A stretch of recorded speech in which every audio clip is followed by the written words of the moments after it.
Hello kabayan, ikaw ba ay isang OFW nangangarap na mabago ang sitwasyon sa buhay? Isa ka bang OFW na puro resibo ang naiipon? At isa ka bang OFW na sawa na sa hirap, pagod, pangungulila sa pamilya? Gusto mo rin ba makauwi at makapag-for-good na kasama ang pamilya mo? Na hindi ka mag-back to zero?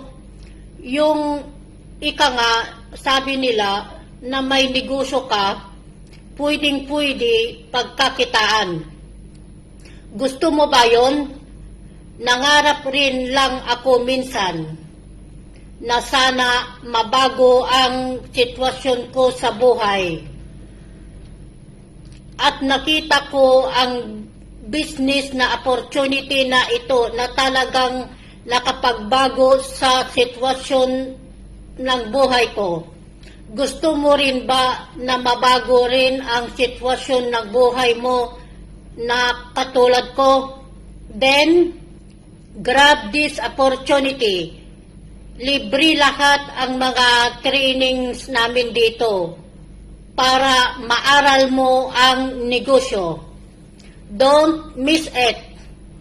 Ikaw, yes, ikaw na nanonood ngayon itong video ko, gustong-gusto kitang tulungan. Grab this opportunity at tutulungan kita. God bless you all.